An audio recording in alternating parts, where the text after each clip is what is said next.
హల్లెలూయా.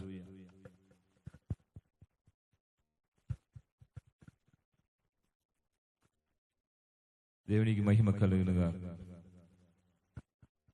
అందరినీ కూడా ఈరోజు దేవునితో సన్నిధిలో 7 దిన ఉపవాస కుడికలో మనని నడిపించిన దేవునికి స్తోత్రం కలుగునుగాక. సియోను సంఘం అంతా హైదరాబాద్ పట్టణానికి మొదటిసారిగా పరిచర్యగా అడుగు పెట్టబోతుంది. దేవునితో మహాకృపని బట్టి సియోను సంఘం హైదరాబాద్ లో 4 రోజు పరిచర్యకు తీసుకెళ్తున్న యేసయ్యకు మహిమ కలుగునుగాక. ఈ పరిచర్య ఎవరి వల్ల కూడా కాదు, ఇది దేవుడే జరిగిస్తున్నారు. ఈ పరిచర్యలో పరిశుద్ధ ఆత్మ దేవుడుగా యేసయ్యనే ప్రతి విషయం కూడా మాట్లాడుతూ పరిచర్య అంచెలంచెలుగా ఈ సియోను సంఘంలో, యేసు మహారాజు పట్టణం సియోను సంఘంలో ఉన్న బలిష్ఠుడైన దూత మర్మముని ప్రతి పట్టణానికి, ప్రతి దేశానికి తీసుకెళ్లాలని, ప్రతి రాష్ట్రానికి తీసుకెళ్లాలని, ప్రతి గ్రామానికి, ప్రతి చోటుకు తీసుకెళ్లాలని దేవుడు తన పరిచర్యని ఉజ్జీవంతో నడిపిస్తున్నారు. చప్పట్లు కొట్టి దేవుని మహింపరుస్తాం. దేవుని బిడ్డలారా, ఈరోజు కూడా ఈ మట్టల ఆది మన మధ్యలో యేసయ్య సింహాసనాసనుడుగా ఉంటున్నారు. హల్లెలూయా. ఆయన పరిచర్యలో మనం అందరూ కూడా ఆయనతో చిత్తం చేసేవారుగా, సేవకులు సేవకురాలుగా పిలువబడి ఉన్నాం. ఇక్కడ విశ్వాసులు ఎక్కువ లేదు, అభిషక్తురాలు ఉన్నారు. తర్వాత సేవకులు సేవకురాలుగా మార్చేస్తున్నాడు దేవుడు. చప్పట్లు కొట్టి దేవుని మహింపరుస్తాం. ఆనాడు ఎలాగ శిష్యుల్ని చేతిలో పెట్టుకుని దేవుడు ప్రతి గ్రామానికి, ప్రతి పట్టణానికి వెళ్ళారు, అలాగనే యేసయ్య మనతో ఉండి పరిచర్య జరిగిస్తున్నారు ఆయా ప్రాంతంలో. ఈ రోజు కూడా మనం దేవుని సన్నిధిలో పరిచర్య కొరకు ఉపవాసం ఉంటున్నాము. ఈ 7 రోజు ఉపవాసం కూడా తప్పకుండా ప్రతి బిడ్డ ఉండాలని దేవుడు ప్రేరేపణ, దాన్ని కూడా మనం నెరవేరుస్తాము. ఈ ఆదివారం పోను మిగిలిన 6 రోజు కూడా కాన్ఫరెన్స్ పేర్లో మీరు అందరూ కలుసుకోండి. కాన్ఫరెన్స్ ద్వారా ఉపవాస గుడికి జరుగుతుంది. ప్రతి బిడ్డలు కూడా బాగా స్తుతించి ఆరాధించాలని దేవుడు ఉదయం మాట్లాడినారు కనుక స్తుతితో ఆరాధనతో ఆయన్ని మహిమపరుస్తాం. వాక్యానికి వెళ్తాం. నేటికి కూడా దేవుడు ఇచ్చిన ఈ వాక్యము ఎస్తేరు గ్రంథం 4వ అధ్యాయం 14వ వచనం. ఎస్తేరు గ్రంథం, పాత నిబంధనలో ఎస్తేరు గ్రంథం 4వ అధ్యాయం 14వ వచనం.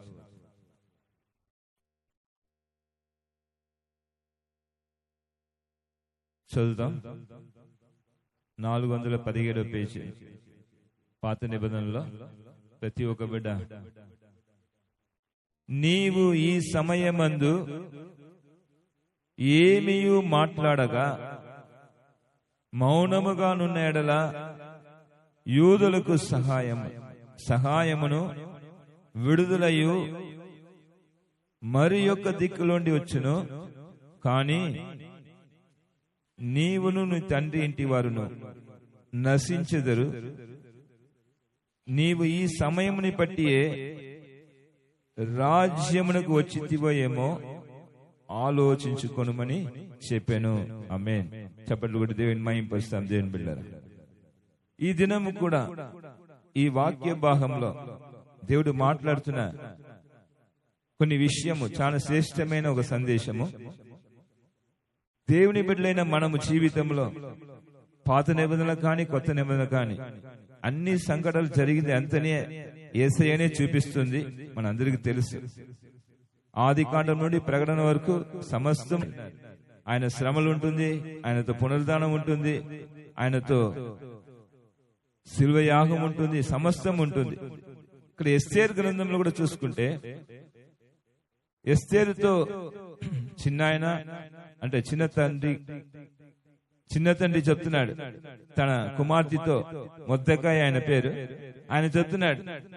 ఏం చెప్తున్నాడంటే, యూదులకు భయంకరమైన ఆపత్తు వచ్చింది, యూద జనులు అందరినీ సంపాలని, హతం చేయాలని హామాన్ లేచాడు. హామాన్ని మనం ఏం చేయలేదు. అతడు రాజుకు చాలా సన్నిధంగా ఉంటున్నాడు, దగ్గర ఉంటున్నాడు. రాజు ఏది అడిగినా హామాన్ని అడుగుతున్నాడు. హామాన్ ద్వారానే అన్నిని సలహా తీసుకుని చేస్తున్నాడు. అట్టి పరిస్థితిలో ఉంటున్నాడు. కానీ ఇప్పుడు ఏం చేశాడంటే, ఎస్తేరు గ్రంథం 3వ అధ్యాయం 13వ వచనంలో చూస్తే, ఎస్తేరు గ్రంథం 3వ అధ్యాయం 13వ వచనంలో చదవండి. ఆ, ఆ. యవనులని ఏమి, వృద్ధులని ఏమి, శిశువులని ఏమి, స్త్రీలని ఏమి, యూదులందరినీ ఒక్క దినమందే బొత్తిగా నిర్మూలం చేసి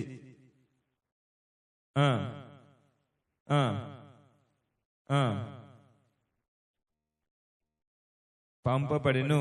చాలు.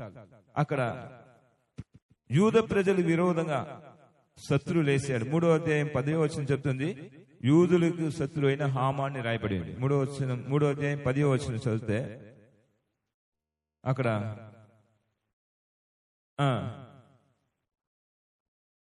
కుమారుడైన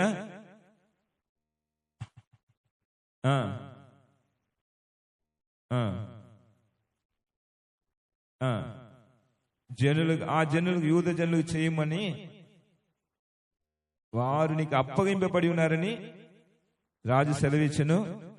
ఈ హామాను యూదులకు శత్రు. హల్లెలూయా.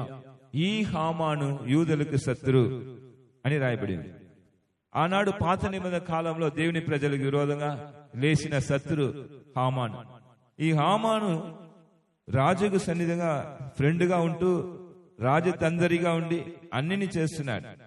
తన రాజ్యంలో ఉన్న యూద ప్రజలకు విరోధంగా హామాను ఒక శత్రుగా సాతానుతో పని చేస్తున్న సమయంలో అక్కడ చిన్న తండ్రి అయిన మొర్దెకాయి ద్వారా అక్కడ మాటలు జరుగుతుంది. దేవుడు అతన్ని ప్రేరేపించి ఎస్తర్ దగ్గర పంపించి ఈ మాట వర్తమానం చెప్పాడు. ఏం మాట అన్నాడంటే, అతనితో జీవితంలో అంటే ఆమెతో జీవితంలో ఎస్తేర్ జీవితంలో ఎందుకొరకు ఆమె ఇంత గొప్ప ఒక ఉన్నత స్థాయికి తీసుకుని వచ్చాడు దేవుడు. ఆమెకు ఇవ్వబడిన ఇంత గొప్ప రాజ్యాన్ని పరిపాలించే రాజుతో రాజాదిగా అంటే రాణిగా పెట్టి ఉన్నాడని చెప్పి ఆమెతో దర్శనాన్ని గురించి అక్కడ మాట్లాడుతున్నాడు. దేవునికి మహిమ కలుగును గాక. చప్పట్లు కొట్టేసి మహిమపరుస్తాం దేవుని బిడ్డలారా. ఈ రోజు కూడా దేవుడు చెప్తున్న ఒక్క పాయింట్ ఏమిటంటే గుర్తుపెట్టండి, మనకు ఇవ్వబడిన దర్శనము, మనకు పిలువబడిన పిలుపు, మన గురించి దేవుడు కలిగి ఉన్న ప్రణాళిక చాలా చాలా చాలా విలువైనది. హల్లెలూయా. ఈ ఎస్తేర్ ఎవరుంటే బానిసలుగా పెట్టబడిపోయిన యూద ప్రజలతో ఒక కుమార్తె, తల్లి లేదు తండ్రి లేదు. చిన్న నాన్నగారు ఆమెని పెంచి ఒక సమయం వచ్చినప్పుడు దేవుడు ఆమెని తీసుకుని వచ్చి ఆ దేశానికే అగస్వేరు రాజుతో రాణిగా అంటే రాజాతిగా కూర్చోబెట్టి అక్కడ ఉన్నత స్థాయిలో కూర్చోబెట్టాడు. అక్కడ భయంకరమైన తన ప్రజలకు విరోధంగా ఆపత్తు కాలంలో సహాయం చేయాలని చెప్పి ఈమెని చిన్న తండ్రి అయిన మొర్దెకాయి మాట్లాడుతుంటే ఈమె ఏం చెప్పిందంటే, రాజు పిలవకుండా రాజు సన్నిధికి వెళ్ళి నేను ఏది కూడా మొరపెట్టలేదు, అంటే వెళ్ళి నేను పెడితే నా ప్రాణం పోతుంది, నా తలని నరికేస్తారు, అది రాజునితో శాసనం, అది అలాగ ఉండప్పుడు నేను ఎలాగ పోతున్నాను, నేను పోలేదని చెప్పి ఆమె తండ్రి మాటకు బదులు చెప్తున్నప్పుడు అక్కడ ఈ మాట పలుకుతున్నాడు. ఏం మాట పలుకుతున్నాడంటే, ఎస్తేరు గ్రంథం 4:16 చూసుకుంటే, నీవు పోయి చూశాను, సారీ 14 వచనం, ఇప్పుడు కాదు 14, నీవు ఈ సమయమందు ఏమీ మాట్లాడక, అంటే రాజు దగ్గరికి వెళ్ళి నువ్వు ఏమీ మాట్లాడగా మౌనంగా ఉన్న ఎడల యూదులకు సహాయం విడుదలయ్యు మరి యొక్క దిక్కు నుండి వచ్చును. చెప్పలు కూడా దేవుని మహిమపరచును. దేవుని బిడ్డలారా, మనకి ఇవ్వబడిన పిలుపు, మనకి ఇవ్వబడిన దర్శనము, మనకి ఇవ్వబడిన పనిని మనమే చేయాలి. మనం చేయకుండా పోయిన ఎడల మనకు బదులు దేవుడు మన మీద పెట్టిన ప్రణాళిక కానీ, మన మీద ఉన్న పిలుపు కానీ, మన గురించి ఏం చేయాలని దేవుడు అనుకున్నాడో దాని కొరకు మనం తీసుకుని వచ్చి సీయోను సంఘంలో పెట్టి మన ఇంత గొప్ప పరిచయంలో వాడుకున్న సమయంలో మన చేయవలసిన పనిని చేయకుండా పోతే అక్కడ అదే మాట అంటున్నాడు. ఎవరికి? ఆ రాణితో మాట్లాడుతున్నాడు. ఆ యూద ప్రజల్ని విడిపించవలసిన నీతో బాధ్యతనే. అక్కడ రాజు నీ మాట వింటాడు, ఎందుకంటే నువ్వు రాణి అయి ఉన్నావు. కానీ నువ్వు వెళ్ళి మాట్లాడాలన్నప్పుడు ఈమె చెప్పిన మాట, రాజు పిలవకుండా ఆయన దగ్గర వెళ్ళలేదు నేను. అప్పుడు అక్కడ ఏమంటున్నాడంటే, నువ్వు ఈ సమయంలో మౌనంగా ఉంటే యూదులకు సహాయము విడుదలయు మరి యొక్క దిక్కులోండి వచ్చును. వేరే చోట్లోండి దేవుడు తీసుకుని వచ్చి విడుదల చేస్తాడు. కానీ నీవును నీ తండ్రి ఇంటి వారు నశించెదరు. ఈ దర్శనాన్ని గురించి చెప్తున్నాడు. ఈమెకు ఎందుకు ఈ పిలుపు ఇచ్చాడు? నీవు ఈ సమయమును పట్టియే రాజ్యమునకు రాణిగా వచ్చినావు, వచ్చితివేమో ఆలోచించు చెప్పి దేవుడు సియోను సంఘంలో తీసుకొచ్చి పెట్టిన బిడ్డలు ఒక్కొక్కరికి దేవునితో పిలుపు గొప్పగా ఉంటుంది. ఆనాడు ఎస్తేర్ని దేవుడు ఎలాగ పిలుచుకున్నాడో, దీన స్థితిలో ఉండి పనికిరాని ఒక తోసివేయబడిన బానిసురాల్ని, అనాథని తీసుకుని వచ్చి అంత గొప్ప హిందూ దేశం వరకుంటే భారతదేశం కూడా అప్పుడు ఆయన రాజ్యంలో ఉండేది. అగస్వేరు రాజు పరిపాలన చేశాడంట. అంత ఒక గొప్ప 120 రాజ్యములు ఆయన చేతిలో ఉండేది. 120 దేశంలోని ఏలుబడి చేసిన ఒక రాజుకు ఈమె రాణిగా అయిపోయింది. అంత ఉన్నత స్థాయిలో దేవుడు పెట్టింది. ఎందుకంట తన ప్రజలకు సహాయం చేయాలని. ఈ సమయాన్ని బట్టి రాజ్యమునకు వచ్చినావు, ఆలోచించు. దాని కొరకే దేవుడు తీసుకొచ్చి ఇక్కడ పెట్టి ఉన్నాడు. దాని గురించి ఆలోచించు. నువ్వు ఈ సమయంలో మౌనంగా ఉంటే దేవుని కొరకు లేసే వాళ్ళు ఎవరైనా లేస్తారని చెప్పి దేవుడు ఎలాగైనా యూద ప్రజల్ని కాపాడుతాడు. తన ప్రజల్ని ఎలా కాపాడుకోవాలో తెలుసు అని చెప్తున్నాడు. ఎందుకొరకుంటే ఒక దినం నిర్ణయించినారు. ఆ దినంలో బొత్తిగా యూద ప్రజలు దేవుని బిడ్డలు అందరినీ చంపాలని ఈ హామాను ఆ రాజు దగ్గర తాకీదు తీసుకున్నాడు, ఉత్తరం తీసుకున్నాడు. ఆయన ముద్ర వేసుకున్నాడు. రాజు ముద్ర పొందిన ఆ తాకీదుని ఆ దేశంలో 120 దేశానికి పంపించి, ఈ 120 దేశంలో ఉన్నవారు యూదులు అందరినీ చంపేసేయండి ఆ దినంలో చెప్పి అంతా పంపించినాడు.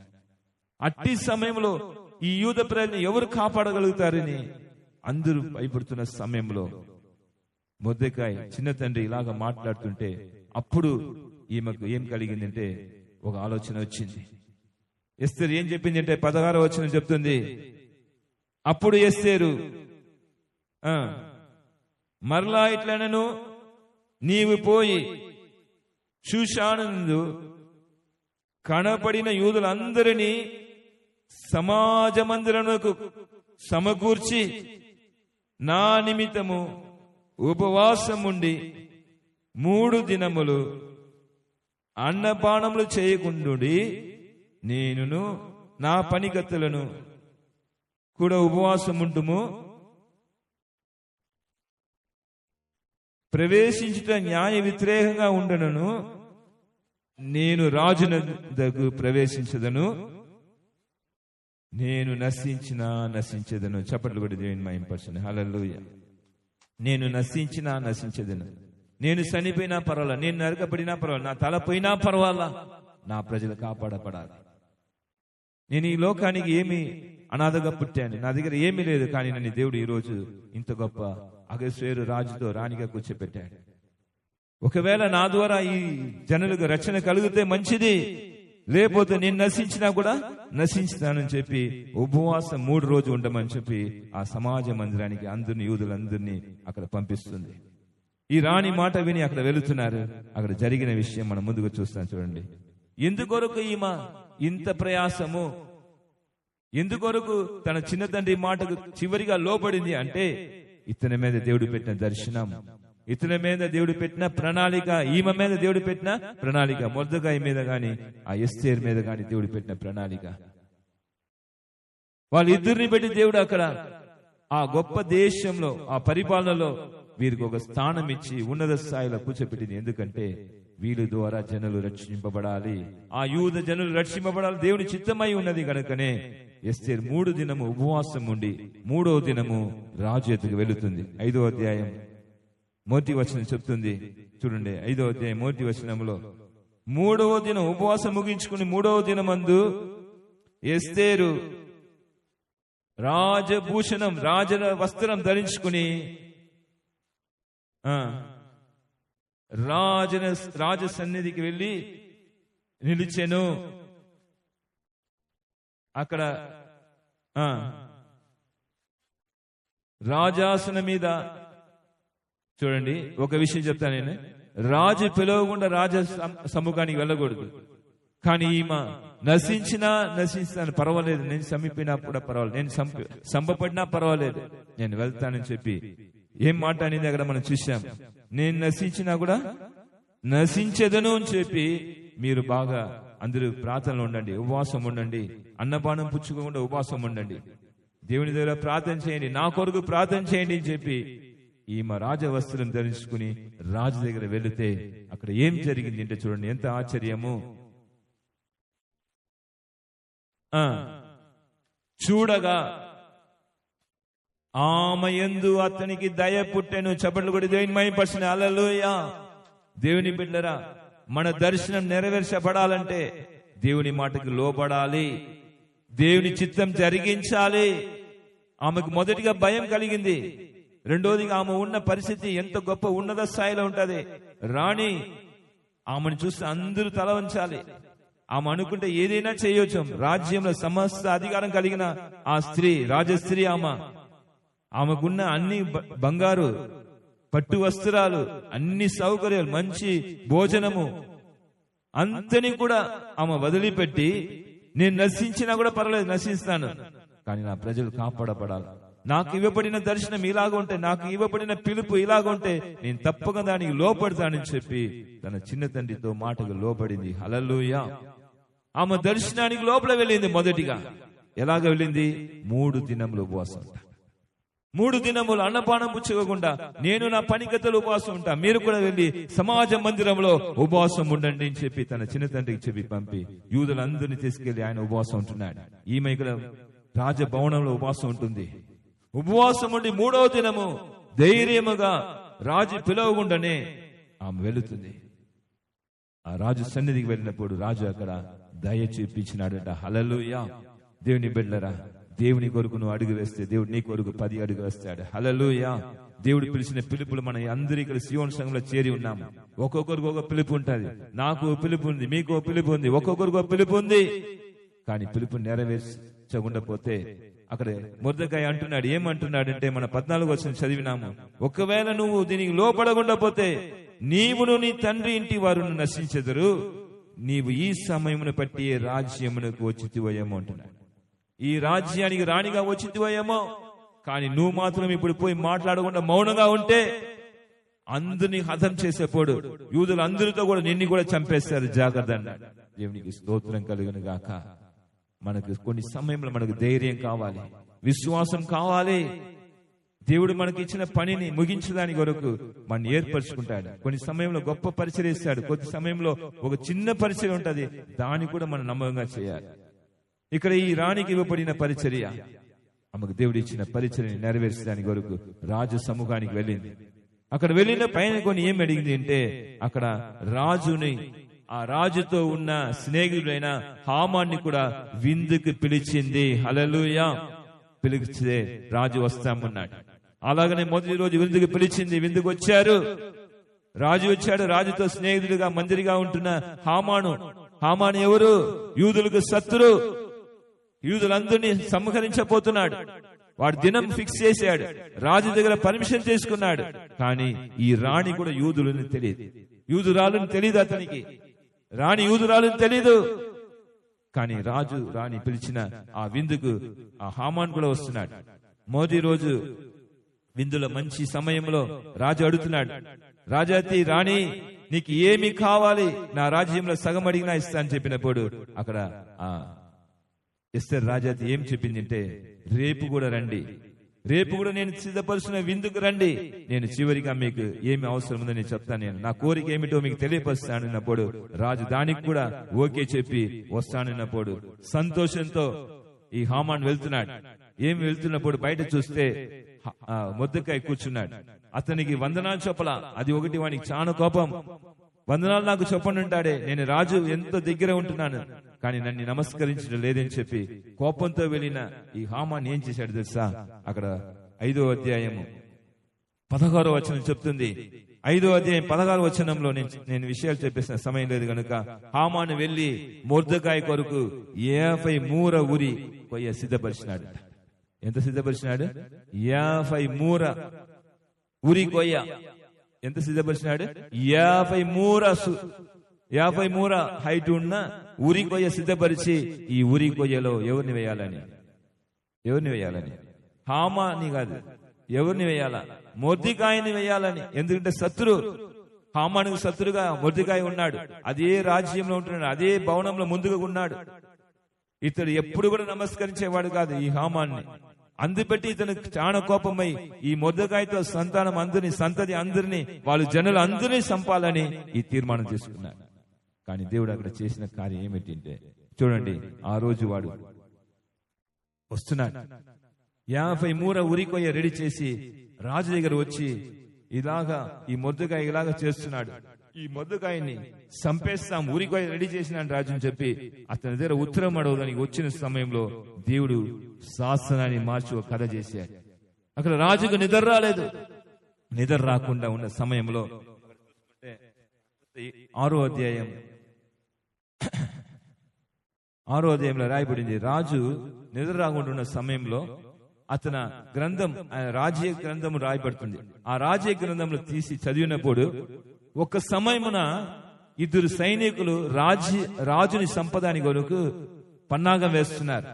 ఆ సమయాన్ని చూసిన దాన్ని తెలుసుకున్న ఈ మొర్దెకాయి రాజు దగ్గరికి వెళ్లి రాజుని గురించిన విషయాన్ని చెప్పదాని కొరకు ఎస్తేర్ని పంపిస్తున్నాడు.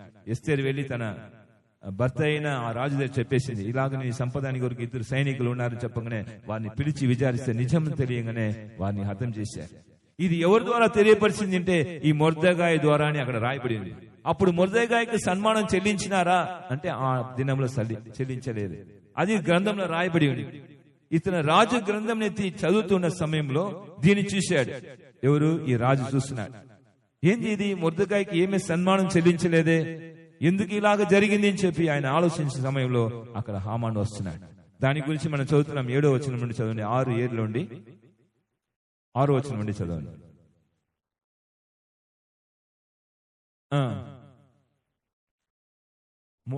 హామాన్ని అడగగా హామాను నన్ను కాక ఎవరిని రాజు సన్మానించబోతున్నాడని చెప్పి ఇట్లా నేను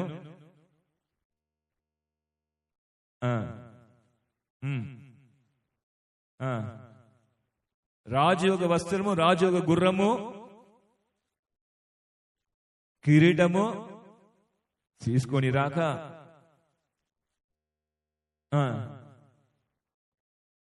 పట్టుకొని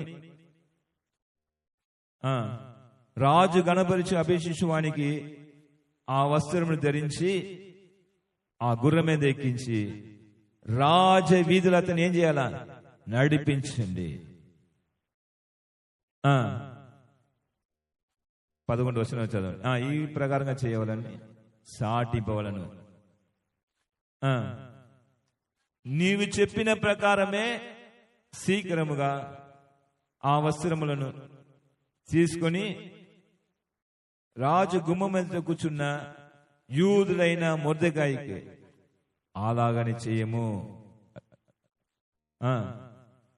విడువగా అంతయి చేయము అనగా ఆజ్ఞ. చెప్పండి కూడా దేవుని మహింపరుస్తాం. దేవుని బిడ్డ ఎస్తేరుతో ఉపవాసము, ఎస్తేరుతో దర్శనము నెరవేర్చబడుతుంది. చూడండి, ఆమె దేవుని కొరకు అడుగు వేసి ఆమె దర్శనం లోనికి వెళ్ళింది, దేవుని పిలుపు లోనికి వెళ్ళింది. అక్కడ మొర్దెకాయిని దేవుడు ఇచ్చించినాడు. మొర్దెకాయి ఇప్పుడు ఒక గుర్రం మీద కూర్చున్నాడు, రాజవస్త్రం ధరించుకున్నాడు. ఇప్పుడు ఇతని తల మీద క్రీడం ఉంది. రాజభవని వస్తున్నాడు. రాజుని కాపాడిన వాడు ఇతడు. ఇతని అందరూ సన్మానించండి, ఇతని వందనాలు చెప్పండి. ఆ గుర్రముతో ఆయన భవని వస్తుంటే ఆ హామానికి ఎట్ట ఉంటుంది చెప్పండి? ఎట్ట ఉంటుంది? మండుతుంది వానికి. ఈ రోజు రాత్రి ఎట్టైనా నేను ఏం చేయాలా? ఊరికొయ్యలో ఎక్కించాలన్నా. కానీ 2వ రోజు విందులు జరిగింది ఏమిటంటే, రాజు వస్త్రం రాణి తన వస్త్రం ధరించుకుని ఆ భవనానికి వెళ్లి రాజు పిలిచిన ఆ విందుకు 2 వచ్చినప్పుడు, ఎవరు? హామాను శత్రు అయిన హామాను, రాజు 2 వచ్చారు. వస్తే అక్కడ హామానుతో పన్నాహాని రాజు దగ్గర అన్నిని తెలియపరిచింది. హల్లెలూయా. ఈ హామాను వల్ల మా కులం అంతా, మాతో జనులందరినీ చంపాలని, హతం చేయాలని హామాను ఇలాగ చేసినాడని చెప్పగానే హామాను ఈమె కాళ్ళ పడుతున్నాడు. రాజు వచ్చి చూసినప్పుడు ఈమె మడి మీద పడి ఉన్నదని చూడగానే అతని కోపం వచ్చి వెంటనే అతను తీసుకెళ్లి ఆ ఉరికొయ్యలో వేసి సంపండి చెప్పి అప్పగిస్తున్నాడు. 7వ అధ్యాయం చివరి 7వ అధ్యాయం 10వ వచనం, హామాను మొర్దెకాయికి సిద్ధం చేసిన ఉరికొయ్య మీద వారు అతనినే ఉరి తీసి, అంటే హామాన్నే ఉరి తీసినారట. ఎవరి కొరకు ఉరికొయ్య చేసినాడో అదే ఉరికొయ్యలో ఎవరు పడిపోయినారు? హామాన్ పడిపోయినాడు. దర్శనము, ఒక వ్యక్తి మీద దేవుడు పెట్టిన దర్శనానికి విరోధంగా ఏ శత్రువుడో నిలబడలేదు. కానీ ఆ దర్శనానికి లోపలికి దేవునితో పిల్లలుగా పిలువబడిన వారు వెళ్ళాలి. హల్లెలూయా. మనం వెళ్ళకుండా ఉంటే ఇది జరగదు. ఎస్తేరుకి పిలువబడిన పిలుపులోనికి ఆమె వెళ్ళింది. ధైర్యంగా నేను నశించినా కూడా నశిస్తానని చెప్పి ఆమె వెళ్ళినప్పుడు దేవుడు అతనిని బలంగా వాడుకున్నాడు. ఈ రోజు కూడా మనం చూస్తున్నాము, మనకు పిలువబడిన పిలుపులో మనం ఎంత మాత్రం ఉన్నాము. ఆ దేవుడు ఆనాడు ఆ మొర్దెకాయి ఎంత ప్రయాసపడినాడో మొర్దెకాయి ద్వారా ఎస్తేరు లోబడింది, అతన్ని రాజభవనంలో నడిపించినాడు. చివరిగా ఆ తాకీదు వెళ్ళింది, అందరికి అది క్యాన్సిల్ చేయబడి ఏ దినములో శత్రుల్ని చంపాలన్నారు అదే దినంలో యూదులతో శత్రులు అందరిని చంపి ఆ రోజు హతం చేసి ఆ దేశంలో ఉన్న యూదులు కాపాడబడినట్టుగా వాక్యం సెలవిస్తుంది, లేఖనాలు సెలవిస్తుంది. చెప్పలు కూడా దేవుని మహిమపరుస్తుంది. దేవుని బిడ్డలారా, దేవునితో సన్నిధిలో ఎప్పుడైనా సరే మనకు పిలువబడిన పిలుపులో మనకు నమ్మకత్వం ఉండి మన దేవుని వైపు చూస్తూ పోతుంటే, ఆమె దేవుని సన్నిధిలో నిలబడి 3 దినం ఉపవాసం చేసి తన్ను తాను అప్పగించుకుని తన రాజ జీవితాన్ని వదిలిపెట్టింది. రాజు కొరకు అన్నిని వదిలిపెట్టింది, తన రాజ్యాన్ని వదిలిపెట్టింది, తర్వాత ఆమెకున్న ఐశ్వర్యాన్ని వదిలిపెట్టింది, తనకున్న మంచి అంటే సౌకర్యాలు, ఆమెకున్న మంచి భోజనం, మంచి అన్ని గౌరవము, బంగారు వెండి వస్త్రాలు, పట్టు వస్త్రాలు, రాజస్థానంని వదిలిపెట్టింది. రాణిగా ఉన్న స్థానాన్ని వదిలిపెట్టి నేను నశించినా పర్వాలేదని చెప్పి దేవుని కొరకు పరిస్థితికి దిగి. అలాగనే దేవుడు ఈ రోజు ఎస్తేరు గ్రంథం నేటికి మనకు సాక్షిగా ఉంటుంది. పాత నిబంధన కాలంలో యూదుల్ని రక్షించడానికి కొరకు యూద ప్రజలు ఆనాడు హామాన్ చేతిలో పడి ఉంటే నేటి యూద ప్రజలు ఒక్కరు కూడా ఉండరు, అందరినీ పొత్తిగా నాశనం చేయాలని వాడు తాకీదు తీసుకున్నాడు. కానీ యూద ప్రజల్ని కాపాడదాని కొరకు ఆనాడు ఎస్తర్ని ఎలాగ నిలబెట్టాడు, అలాగనే ఈ లోకంలో ఉన్నవారు అందరినీ రక్షించడానికి వరకు మన కొరకు యేసు ప్రభుల వారు ఈ లోకానికి వచ్చారు. చప్పట్లు కొట్టి దేవుని మహిమపరచండి. హల్లెలూయా. ఆయన ఎలాగ వచ్చాడు? ఆనాడు ఎస్తేరు ఎలాగా అంత గొప్ప రాజుకు రాజాదిగా రాణిగా ఉండింది, అన్నిని వదిలిపెట్టి వచ్చినట్టుగా ఫిలిప్పీయులకు రాసిన పత్రిక 2వ అధ్యాయం చెప్తుంది. మన కొరకు యేసుక్రీస్తు ప్రభుల వారు 2వ అధ్యాయం 5వ వచనం 5, 6, 7 చెప్తుంది. ఆయన చదవండి 5, 6, 7. ఫిలిప్పీయులకు రాసిన పత్రిక 2వ అధ్యాయము 5వ వచనం, 6వ వచనం, 7వ వచనం. దేవునికి మహిమ కలుగును గాక. ఈ మనసును మీరు కలిగి ఉండుడి, ఆయన దేవుని స్వరూపం కలిగిన వాడై దేవునితో సమానంగా ఉండుట విడిచిపెట్టకూడని భాగ్యం ఎంచుకునగా, కానీ మనుషులు పోలికగా పుట్టి దాసుని స్వరూపం పొంది తను తాను రిక్తినిగా చేసుకొనెను. ఎందుకొరకు ఆయన రిక్తినిగా చేసుకున్నాడు? అక్కడ రాయబడింది, శిలువ మరణపరిన తను తాను ఏం చేసుకున్నాడంట? పొందునంతగా విధేయత చూపిన వాడుగా తను తాను తగ్గించుకున్నాడు. చప్పట్లు కూడా దేవుని మహిమపరిచిన దేవుని బిడ్డలారా, ఆనాడు ఎస్తేరు తన చిన్ననాన్న మాట విని తన్ను తాను తగ్గించుకుని, నేను రాజాతి కదా, నేను రాణి కదా, నువ్వేమి గుమ్మం ముందుకు కూర్చున్నవాడు, నీ మాట నేను ఎందుకు వినాలని తిరస్కరించకుండా తండ్రి మాటకు లోపడింది కనుకనే ఆనాడు ఎస్తేరు జీవితం నేటికి బైబిల్ గ్రంథంలో రాయబడి ఉంది. ఎస్తేరు ద్వారా రక్షణ యూదులకు కలిగింది. ఎస్తేరు మొర్దెకాయి ద్వారా ఈ రోజు యూద ప్రజలు కాపాడబడి ఉన్నారు. నేటి ఇశ్రాయేల్ దేశం ఉందింటే ఆనాడు ఎస్తేరు జీవితము సాక్షి, ఎస్తేరు చేసిన త్యాగము. నేటి యేసుక్రీస్తు త్యాగం గురించి మనం ధ్యానం చేస్తున్నాం. ఆయన ఎందుకొరకు రాజభవని వచ్చాడు యేసయ్య? యూద ప్రజల్ని కాపాడదాని కొరకు ఆనాడు వచ్చిన యేసయ్య, ఎస్తేరుని ఏర్పరచుకునే యేసయ్య ఈ దినం కూడా ఈ లోకంలో ఉన్న అందరూ రక్షించాలని అక్కడ రిక్తినిగా మారిపోయినాడట. ఒక రాజ్యానికి రాణిగా ఉండి ఆమె విడిచిపెట్టింది గొప్ప విషయం కాదు. ఈయనని గురించి చెప్తుంది వాక్యం. ఏం చెప్తుంది? ఇప్పుడు మనం చదివినాము, దేవునికి సమానంగా ఉండుట విడిచిపెట్టడానికి భాగ్యంగా ఎంచుకోలేదంట. ఆయన ఎంచుకోలేదు. ఆయన దేవునితో సమానుడు. యేసుక్రీస్తు ఎవరు? దేవుడు. కానీ తను తాను రిక్తినిగా చేసుకున్నాడు. తనకున్న ఆ మంచి పరలోక స్థానాన్ని విడిచిపెట్టి, పరలోక ఆ సింహాసనం విడిచిపెట్టి, తనకున్న అన్నిని విడిచిపెట్టి మనుషులు పోలికగా పుట్టాడు, రిక్తినిగా చేసుకున్నాడు. మన కొరకు దిగి వచ్చాడు. దేవునికి మహిమ కలుగును గాక. దిగి వచ్చిన యేసయ్య ఏం చేశాడు? ఇక్కడ వచ్చి అక్కడ చూసుకుంటే చివరిగా ఆయన యెరూషలేము భవనం గురించి చూస్తున్నాం. యోహాను సువార్త చెప్తుంది 12వ అధ్యాయం 12వ వచనం నుండి చదవండి. ఆయన గాడిద పిల్లని తీసుకుని వచ్చినప్పుడు అక్కడ ఏం జరిగింది? యోహాను సువార్త 12వ వచనం నుండి. దేవునికి మహిమ కలుగును గాక.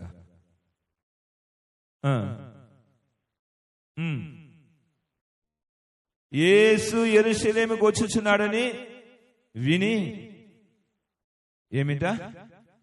ఖర్జూరపు మట్టలు పెట్టుకుని ఆయన ఎదుర్కొని పోయి, జయము, ప్రభు పేరుట వచ్చుచున్న ఇశ్రాయేలు రాజు స్తుతింపబడును గాక అని కేకలు వేసి చప్పట్లు కొడి దేవుని మహిమపరచని దేవుని బిడ్డలారా, ఆనాడు యూద ప్రజల్ని కాపాడే ఆ మొర్దెకాయికి ఇవ్వబడిన ఆ మంచి రాజ వస్త్రము, రాజ సింహాసనం, రాజ గుర్రము నేటికి లేదు యేసయ్యకి. ఆయన తన్ను తాను తగ్గించుకుని రిక్తినిగా చేసుకుని గాడిద పిల్ల మీద ఎక్కి వస్తున్నాడు. భవని వస్తున్నాడు. యెరూషలేము పట్టణానికి భవని ఎందుకొరకు? సిలువలో కొట్టబడబోతున్నాడు, సిలువలో బలియాగం అవబోతున్నాడు, సిలువలో తన్ను తాను అప్పగించుకోబోతున్నాడు. మార్కు సువార్త 10:45 చెప్తుంది. మార్కు సువార్త 10:45లో యేసుక్రీస్తుతో దర్శనం ఏమిటి అని చెప్తున్నాడు. ఆయన పిలుపు ఏమిటి? ఇప్పుడు మనం దీని ముందుగా పాత నిబంధనలో ఎస్తేరుకి ఏం పిలుపు ఉండింది చూసాం. ఆ పిలుపులో ఆమె నడిచింది కనుకనే ఎస్తేరు గ్రంథం రాయబడి ఉంది. ఆమె ఉన్నత స్థాయిలో పిలువబడింది. యూదుల మధ్యలో ఆమెకు ఒక స్థానం ఇచ్చాడు దేవుడు. యూదులు ఎవరైనా ఎస్తేరంటే ఆ దినం ఒక పండగగా జరిగిస్తున్నారు. కానీ యేసుక్రీస్తు ప్రభుల వారు రాయబడి చదవండి. ఆయన దర్శనం ఏమిటి? ఆయన పిలుపు ఏమిటి? మనుష్య కుమారుడు పరిచారం చేయించుకున్నట్టుకు రాలేదు, కానీ పరిచారం చేయుటకును అనేకులకు ప్రతిగా విమోచన క్రయధనముగా తన ప్రాణం ఇచ్చుటకును వచ్చును అనెను. హల్లెలూయా. దేవునికి మహిమ కలుగును గాక. మనుష్య కుమారుడు ఎందుకు వచ్చారండి? మనకు పరిచయం చేయడానికి వచ్చారు. పరిచారం చేయించుకునడానికి రాలేదు. నేటికి ఒక పాస్టర్ అయితే పాస్టర్కి పోయి పరిచారం చేయాలి, వారిని గణపరచాలి, వారిని అన్ని చెప్పాలి, చేయాలి, అంతా చేయాలి. కానీ మన పాస్టర్కి ఏం అడగలమని. ఏమడుగుతున్నాడు? నేను మీకు పరిచారం చేస్తాను అంటున్నాడు. చెప్పండి కూడా దేవుని మహిమపరచని దేవుని బిడ్డరా, పరిగెత్తి వచ్చి సియోను సంఘంలో ఉన్న బిడ్డలకు ఆయన పరిచారం చేస్తున్నాడు. దాసుబాబాయ్ గారు హాస్పిటల్లో ఉంటే పదే దిగి వచ్చి మాట్లాడుతూ వచ్చాడు తన దాసుని గురించి. ఒక్కొక్కరితో మాట్లాడుతూ వచ్చాడు. యవనస్తులతో మాట్లాడాడు, సేవకురాలతో మాట్లాడాడు, సేవకులతో మాట్లాడుతున్నాడు, అభిషేక్ కుమార్ సేవకుడితో మాట్లాడుతున్నాడు. ఆయనకి ఏ హాని జరగకుండా సేవ చేశాడు. సేవ చేయించుకోవడానికి రాలేదు యేసయ్య. మనమైతే మనుషులు మనకు స్థానం అయిపోతే మనకు 10 మంది సేవ చేయాలని ఆశపడతాం, మనని గౌరవించాలని ఆశపడుతున్నాం. కానీ నా దేవుడు అలా కాదు, మన అందరికీ సేవ చేయాలని వచ్చాడు. ఈనాడు కూడా అదే పని జరిగిస్తున్నాడు. సియోను సంఘంలో చప్పట్లు కూడా దేవుని మహిమపరుస్తాం. దేవుని బిడ్డలారా, సియోను సంఘంలో బలిష్ఠుడైన దూతగా దిగి వచ్చిన యేసయ్య మన అందరికీ సేవ చేస్తున్నాడు. అదే పనిగా నేటి కూడా ఆయన నిన్న నేడు నిరంతరం మారని ఏకరీతిగా ఉంటున్న దేవుడు. చప్పట్లు కూడా దేవుని మహిమపరుస్తాం. దేవుని బిడ్డలారా, ఆయన మారడు, ఆయన ప్రేమ మారదు. ఈ అంతే కాలం ఉన్న ప్రజలందరూ కూడా ఎలాగైనా నరకం నుండి తప్పించబడాలి, నరకానికి వెళ్ళిపోకూడదు. దాని కొరకే బలిష్ఠుడైన దూతగా దిగి వచ్చి మన అందరినీ రక్షించాలని బలిష్ఠుడైన దూతగా దిగి వచ్చి మన అందరికి పరిచర్య చేస్తున్నాడు. ఆయన పరిచారం చేయించుకోవడానికి రాలేదు. మార్కు సువార్త 10:45 నేటికి కూడా నెరవేరుస్తున్నాడు దేవుడు. దేవునికి మహిమ కలుగునుగా. ఈ దినంలో మనం ఏమి ధ్యానం చేస్తున్నాం? ఆయనతో మటల ఆదివారాన్ని గురించి, ఆయన భవనిని గురించి, ఆయన గాడిద పిల్ల మీద ఎక్కి వచ్చిన దాని గురించి ధ్యానం చేస్తున్నాం. కానీ ఆయన సేవ చేసిన దాని గురించి మనకు తెలుసా? ఆయన ఎప్పుడు కూడా నేను ఎంత గొప్ప సేవ చేశాను, మీ కొరకు ప్రాణం పెట్టాను కదా, ఇది చేశాను కదా. ఎప్పుడు కూడా ఒక్క మాట గొప్పగా మాట్లాడాడు ఆయన. మనమైతే మాట్లాడతాం, నేను ఉపవాసం ఉంటుని, నేను ఇంత కష్టపడితే పరిచయం చేసి, మనం మనుషులు మాట్లాడతాం, మన్ని గురించి మనం చెప్పుకుంటాం. కానీ నా దేవుడు ఎప్పుడూ కూడా తన్ని గురించి ఎప్పుడూ మహిమపరుస్తాడు. ప్రతి క్షణం కూడా దిగి వచ్చి తగ్గించుకుని మనతో సహవాసం చేస్తూ మన్ని బలపరుస్తూ మన సంతోషంగా ఉండాలని ఆశపడే దేవుడు మన యేసయ్య. చప్పట్లు కొట్టి యేసయ్యని మహిమపరుస్తామా. మన యేసయ్య ఎప్పుడు కూడా మారని దేవుడు. ఆనాడు బౌని వచ్చిన అదే యేసయ్య యెరూషలేము పట్టణంలో కల్వరి సిలువని చూసి, కొల్గొథాని చూసి ఎలాగ ప్రయాణం వెళ్ళాడో, అలాగనే ఈ రోజు సియోను సంఘంలో ప్రయాణం వెళ్తున్నాడు. ఈ లోకమంతని రక్షించుకోవాలి, మనుషులందరి మీద ఆయన ఆత్మ కుమ్మరించాలి. ప్రతి ఒక్క యవనస్తుడు తన కొరకు లేవాలి, తన దర్శనానికి లోనికి రావాలి, తన చిత్తం చేయాలి. ఆనాడు ఎస్తేర్ దేవుని చిత్తం జరిగించింది. తన చిన్న తండ్రి ద్వారా ఏది మాట వినింది దానికి లోబడింది కనుకనే ఎస్తేర్ గ్రంథం బైబిల్లో రాయబడి ఉంది. ఎస్తేర్ జీవితం ఒక సాక్షిగా నిలబడి ఉంది. ఈ రోజు కూడా మనం ధ్యానం చేసుకుంటున్నాం. ఆనాడు మొర్దెకాయిని ఎలాగ బౌని తీసుకుని వచ్చారో, ఆ పట్టణం అంతా తిరిగి ఇతడు రాజుతో ప్రాణాన్ని కాపాడినాడని చెప్పి ఎలాగ అతన్ని పొగడినారో, అలాగనే ఇటు యేసయ్యని గురించి అక్కడ పొగడుతున్నారు ప్రజలంతా. యెరూషలేము వీధిలో పొగడుతున్నారు. మార్కు సువార్త 11, 8, 9, 10 చెప్తుంది, తీసుకోండి. మార్కు సువార్త 8వ అధ్యాయం 11వ అధ్యాయం 8వ వచనం. మార్కు సువార్త 11, 8, 9, 10 వచనాలు. యేసయ్యని ఏం పొగడినారు చూడండి అక్కడ. కొందరు తామ పొలములలో కొమ్మల్ని పరిచిరి, ముందు వెలుచున్న వారిని వెనుక వచ్చిన వారును, జయము ప్రభు పేట వచ్చిన వాడు స్తుతింపబడును గాక అని ఆయన స్తుతించు. రాజ్యము, దావీదు రాజ్యము స్తుతింపబడును గాక అని, సర్వోన్నత స్థలంలో జయము అని కేకలు వేసి ఆయన్ని మహిమపరిచి, హల్లెలూయా, దేవునికి మహిమ కలుగును గాక, దేవునికి మహిమ కలుగును గాక, హల్లెలూయా, దేవుని నామం స్తుతించబడును గాక. ఏ విషయంలో మనం కూడా దేవుని స్తుతించేవారుగా ఉండాలి. మన దేవుడు ఎంత గొప్ప కార్యం చేసినాడు. ఆనాడు యెరూషలేము పట్టణాన్ని బౌని వచ్చాడు యేసయ్య. ఎందుకొరకు బౌని వచ్చాడు?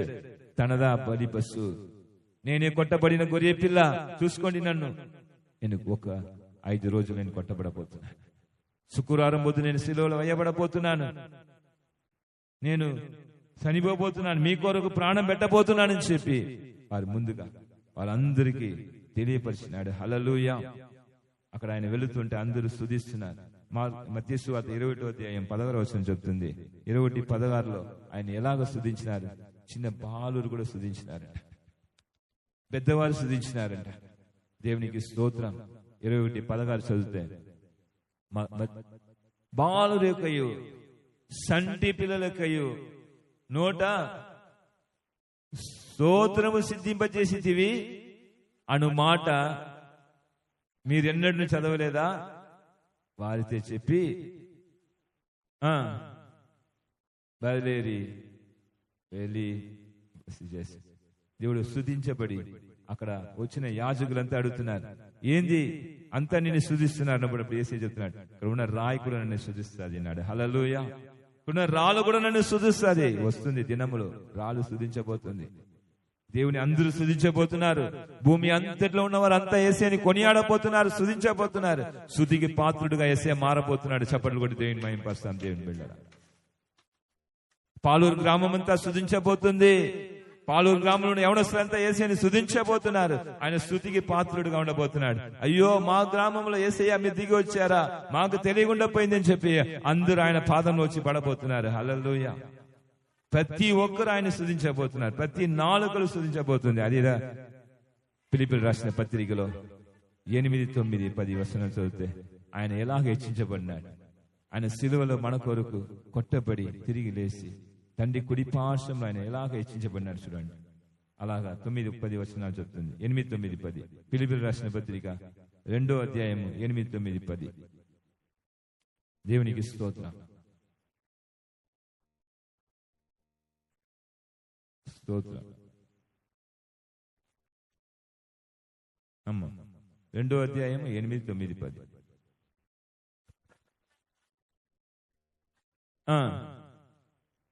మరణం పొందినందుగా అనగా సిలువ మరణం పొందినందుగా విధేయత చూపిన వాడై తన్ను తాను తగ్గించుకును.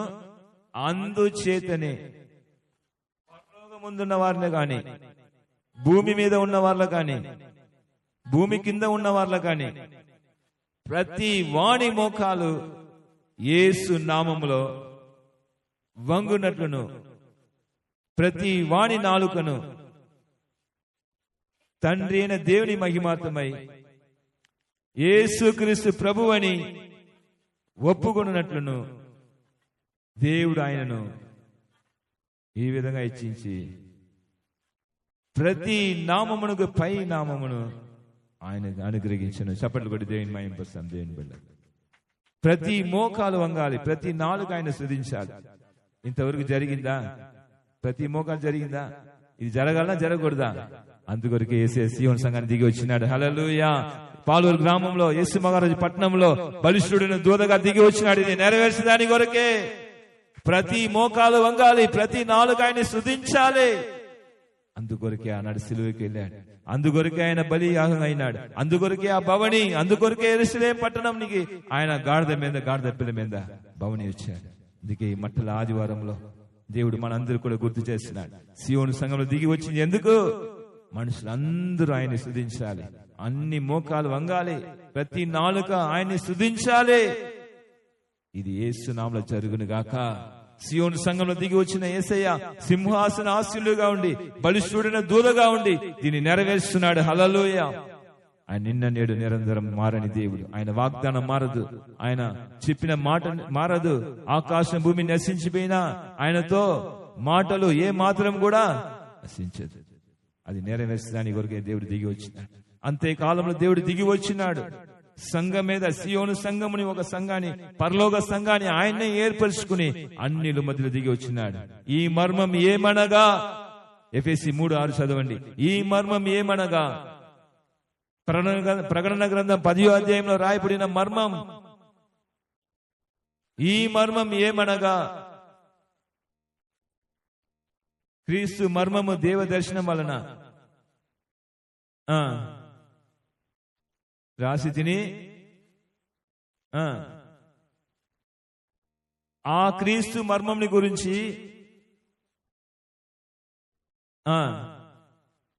ఈ మర్మం ఇప్పుడు ఆత్మ మూలముగా దేవుని పరిశుద్ధులకు, అపోస్తలులకును, ప్రవక్తలకును బయలుపరచబడి ఉన్నట్టుగా పూర్వకాలమందు మనుషులకు తెలియపరచబడలేదు.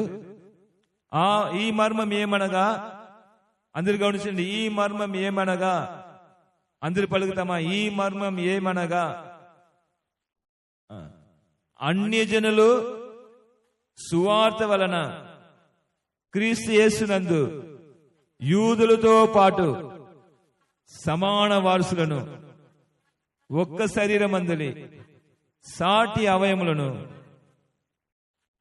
వాగ్దానములో పాలివారై ఉన్నది. హల్లెలూయా. యూదులకు దేవుడు రక్షణ ఇచ్చినాడా లేదా? ఎస్తేరు ద్వారా ఆనాడు రక్షణ జరిగిందా లేదా? మళ్ళా యేసయ్యగా దిగి వచ్చి రక్షణ ఇచ్చినాడా లేదా? యూదుల్లో పుట్టాడా లేదా యేసయ్య? అలాగనే అన్యుల్లో పుట్టాలా వద్దా? అన్యులందరిలో దేవుడు రక్షణ పొందాలా వద్దా? ఆనాడు అన్యులు మాత్రం యూదులు మాత్రం రక్షణ పొందారు. యూదుల్ని కాపాడదాని వరకు ఎస్తేర్ని ఏర్పరచుకున్నాడు. ఈ అంత్య దినంలో కూడా అన్యులందరినీ కాపాడదాని వరకు ఆయన రావాలా రావద్దా? వస్తేనే కదా జరిగేది. అప్పుడు మనుషులందరి మీద ఆయన ఆత్మ కుమరింపు జరగాలనా వద్దా? జరగాలి. అప్పుడే కదా అందరూ ఆయన స్తుతించేది, అన్ని మోకాలు వంగేది, అన్ని నాలుగులు ఆయన స్తుతించాలంటే ఆయన దిగి వస్తేనే. హల్లెలూయా. అందుకే అపోస్తలుల కార్యం 2:17 చెప్తున్నాడు, అంత్య దినములందు నేను మనుషులందరి మీద నా ఆత్మని కుమరించదను. అంతే దినములందు నేను ఉన్నాడు. ఆ నేను ఎక్కడ ఉంది? ఆ మర్మం ఏమిటి? ఆయనతో రెండో రాకడిని గురించిన ఆవన, ఆ రెండో రాకడిని గురించిన సూచన ఎక్కడ రాయబడి ఉంది? ప్రకటన గ్రంథం 10వ అధ్యాయంలో ఉన్నది. చప్పట్లు కొడి దేవుని మహిమపరచండి. దేవుని బిడ్డలారా, ఆయన రాకడిని గురించిన, ఆయనతో రహస్య రాకడిని గురించిన మర్మము, ఆయన దూతగా, బలిష్ఠుడైన దూతగా దిగి వస్తాడన్న మర్మము, లూకా సువార్త 9:26 చెప్పబడిన మర్మము అక్కడ బలిష్ఠుడైన దూతగా ప్రకటన 10వ అధ్యాయంలో ఆయన దిగి వచ్చేదాన్ని. ఈ అంత్య దినముల్లో అన్ని జనుల మధ్యలో ఉండి యూదులతో పాటు అన్యులు కూడా ఏమవ్వాలంట? సమాన వారసులు అవ్వాలి, ఒకే శరీరం అయిపోవాలి, వారు కూడా వాగ్దానముల పాలివారు అవ్వాలని యేసుక్రీస్తు ప్రభుల వారు మరలా బలిష్ఠుడైన దూతగా ప్రకటన గ్రంథం 10వ అధ్యాయంలో ముద్ర వేయబడి ఉన్న మర్మముని విడుదల చేసి, అదే 10వ అధ్యాయంలో 7వ వచనములో ఈ మర్మము 7వ దూత పలుకు దినములో దేవుని మర్మం సమాప్తమును రాయబడి ఉన్న ఆ మాట నెరవేర్చదాని కొరకు అపోస్తలుడైన పౌలు గారికి తెలియపరిచిన ఈ మర్మముని, ఈ మర్మం ఏమనగా అన్ని జనులు క్రీస్తు యేసునందు యూదులతో పాటు ఏక శరీరము, వాగ్దానంలో పాలివారు, సమాన వారసత్వం, 3 ఇవ్వదాని కొరకు అంత్య దినములో దొంగ వచ్చిన వలె వస్తానని చెప్పిన దేవుడు పాలూరు గ్రామంలో యేసు మహారాజు పట్టణంగా మార్చబడి ఈ చిన్న గ్రామంలో యేసయ్య దిగి వచ్చినాడు. చప్పట్లు కొట్టి దేవుని మహిమపరచండి. దేవుని బిడ్డలారా, ఈ అంత్య దిన ఉజ్జీవాని కొరకు, సంఘం మీద దేవుడు తీసుకురాబోతున్న ఉజ్జీవాని కొరకు, సంఘ బిడ్డల్ని ఆయన రాకడకు అందరినీ సిద్ధపరచాలని, ఒకే శరీరంగా అందరినీ వాగ్దానముల పాలివారుగా మార్చాలని, అన్నిల్ని కూడా ప్రేమిస్తున్న దేవుడు ఆనాడు యూదుల్ని ఎలాగ ఎస్తేరు ద్వారా రక్షించినాడో, మళ్ళా 2000 సంవత్సరం ముందుగా అన్ని జనులు లోకంలో ఉన్న అందరి పాపంని మోసుకుని పోతున్న గొర్రె పిల్లగా లోకానికి వచ్చి రక్షణ ఇచ్చాడు యేసయ్య. ఆ రక్షకుడు యేసు మళ్ళా కూడా అన్నిల మధ్యలో దిగి వచ్చినాడు. హల్లెలూయా! ఈ మర్మం గొప్పది, ఈ మర్మం గొప్పది. సంఘముని గురించి, దేవుని గురించి ఉన్న మర్మం, యేసుక్రీస్తుని గురించి, సంఘాన్ని గురించిన మర్మం గొప్పది. ఎఫెసీ 5 చెప్తుంది, ఈ మర్మం గొప్పవి, ఈ మర్మం గొప్పవి రాయబడిన మర్మము. సంఘముని గురించిన, క్రీస్తుని గురించిన మర్మం. క్రీస్తు మరల సంఘాన్ని సిద్ధపరిచేదాని కొరకు, భార్యని సిద్ధపరిచేదాని కొరకు, సంఘం అంతటిని ఏకం చేయదాని కొరకు ఆయన బలిష్ఠుడైన దూతగా ఓ చిన్న గ్రామంలో మరల దిగి వచ్చినాడు. హల్లెలూయా! ఇది లోకమంతటికి తెలియపరచబడబోతుంది. దాని కొరకే సియోను సంఘాన్ని ప్రతి పట్టణానికి దేవుడు తీసుకెళ్తున్నాడు. హల్లెలూయా! ఈ క్రీస్తుతో శ్రమ దినములో కూడా, ఈ మట్టల ఆదివారంలో కూడా, ఈ దినంలో కూడా దేవుడు మన అందరి మధ్యలో ఆయన ఎందుకు భవని వచ్చాడు? యెరూషలేము పట్టణానికి ఎందుకు భవని వచ్చాడు? ఆయన సిలువలో వేయబడబోతున్నాడు. అలాగని అంత్య దినములో మన కొరకు ఆయన కొట్టబడిన గొర్రె పిల్లగా, బలి పశువుగా ఉన్న యేసయ్య మరల సంఘాని కొరకు దిగి వచ్చి సంఘం అంతటిని రక్షించుకోవాలని ఒక దేవుని మర్మాన్ని సమాప్తం చేస్తున్నాడు. దాని కొరకే మనం అందరినీ కూడా సియోను సంఘంగా పిలువబడి ఉన్నాం. మనం ఎక్కడ వెళుతున్నాం అక్కడంతా సియోను సంఘాన్ని దేవుడు ప్రారంభిస్తున్నాడు. అక్కడ ఉన్న ప్రజలు నమ్మునే వారు అందరి మీద దేవుని అభిషేకం, అంత్యకాల అభిషేకం దిగుతుంది. సియోను సంఘంలో ఉన్న ఆ ప్రవచన అభిషేకం, ఆ నూతన అభిషేకం ప్రతి ఒక్క బిడ్డలు పొందుకుంటున్నారు. వాళ్ళందరూ దేవుడు దిగి వచ్చేస్తున్నాడు. హల్లెలూయా! మనుషులందరి మీద ఆయన ఆత్మ కుంభనింపు జరుగును గాక. ఈ దినం కూడా ఈ వాక్యం దేవుడు దీవించి ఆశీర్వదించును గాక. మన అందరి మీద దేవునితో పిలుపులు నెరవేర్చబడును గాక. మనకి ఇవ్వబడిన దర్శనంలో ఎవరు కూడా కోల్పోకూడదు. మనకి ఇవ్వబడిన పిలుపులు ఎవరు కూడా మనం వెనకపడిపోకూడదు. ఆనాడు ఎస్తేరు వెనకపడిపోలేదు.